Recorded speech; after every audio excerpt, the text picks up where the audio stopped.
Good day, everyone, especially to our handsome instructor, Mr. John Victor Acelo. I am Giselle Escobedo Berendez. I'm Gio Bumutad Salamanca. And I'm Rio Escobedo Berendez. And we are the SDG11 reporters. And today, we will be discuss the SDG11, which is all about sustainable cities and communities. So now, let me read first the learning objectives. First, define sustainable cities and communities in your own words. Second, identify the importance of sustainable cities and communities in creating a more equitable and ecologically sustainable future. Third, define the role of education in achieving SDG 11 of UNESCO. And lastly, develop a sample plan and accompanying action to achieve sustainable cities and communities. Before we proceed to our main discussion, let's have first the preliminary activity, which is 4 picks 1 word. Note: first, get a pen and a small piece of paper. Second, analyze the 4 pictures presented to you and try to guess the word that links them together. Third, write your answer down on the paper. And lastly, once everyone has written down their answer, pass your papers around to see who got the correct word. Here are the number 1 and number 2 pictures. Please try to analyze well. Next, and these are the number 3 and number 4 pictures. Okay, now, let's proceed to our main discussion. Sustainable cities and communities. What is sustainable cities and communities? Sustainable cities and communities are designed and built to meet present needs without compromising future generation.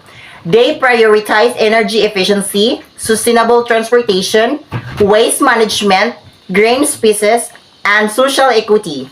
The goal is to create livable, healthy, and sustainable communities. Next, what is the importance of sustainable cities and communities?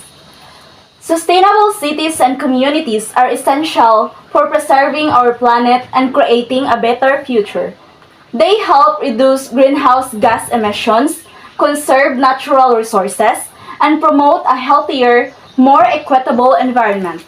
Also, sustainable cities and communities provide improved public health outcomes, increased economic opportunities, and a higher quality of life for their citizens.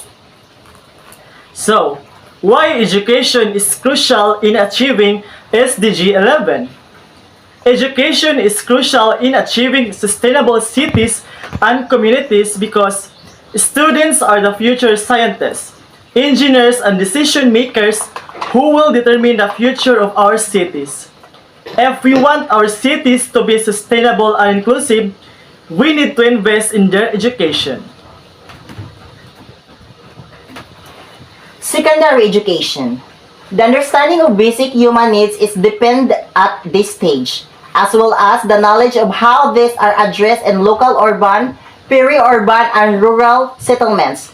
On this basis, students are capable of contextualizing these human needs within the needs of the greater surrounding ecosystems and become more interested and responsible for protecting their immediate environment. Okay, what is the ultimate goal of SDG 11? SDG 11 aims to make cities inclusive, safe, resilient, and sustainable. When it says make cities inclusive, city needs to guarantee equal rights and participation of all, including the most marginalized. Also, making cities safe and sustainable means ensuring access to safe and affordable housing, investment in public transport, creating green public spaces, and improving urban planning and management in a participatory and inclusive manner. SDG 11 provides 10 targets. Target number 1, safe and affordable housing. Ensure access for all to adequate, safe and affordable housing and basic services and upgrade slums. Target number 2. Affordable and sustainable transport system. This provides access to safe, affordable, accessible, and sustainable transport systems for all, improving road safety, notably by expanding public transport with special attention to the needs of those in vulnerable situations, women, children, persons with disabilities, and older persons. Target number 3. Inclusive and sustainable urbanization. This enhanced inclusive and sustainable urbanization and capacity for participatory, integrated, and sustainable human settlement, planning, and management in all countries. Target number 4. Protect the world's cultural and natural heritage. It is important since it preserves our planet's biodiversity and ecosystem, maintains our cultural identity and heritage, and provides economic benefits to local communities. Target number 5. Reduce the adverse effects of natural disasters. It is crucial to prevent loss of life and property damage. This can be achieved through various measures such as early warning system, evacuation plans, infrastructure improvements, and community preparedness programs. Target number 6. Reduce the environmental impact of cities. It is important to create healthier, more sustainable urban environment through measures such as sustainable transportation, energy efficiency, green spaces, and waste reduction. Target number 7. Provide access to safe and inclusive green and public spaces. Provide universal access to safe and inclusive green and public spaces, in a particular for women and children, older persons, and persons with disabilities. Target 11, letter A. Strong national and regional development planning. Support positive economic, social, and environmental links between urban, pre-urban, and rural areas by strengthening national and regional development planning. Target 11, letter B. Implement policies for inclusion, resource efficiency, and disaster risk reduction. Substantially increase the number of cities and human settlements, adopting and implementing integrated policies and plans towards inclusion, resource efficiency, mitigation, and adaptation to climate change, resilience to disasters, and develop and implement. Target 11C. Support least developed countries in sustainable and resilient building. By supporting at least developed countries, including through financial and technical assistance, in building sustainable and resilient buildings utilizing local materials. And here are the things to do to achieve sustainable cities and communities. Number 1. Find a Goal 11 charity you want to support. Any donation, big or small, can make a difference. Number 2.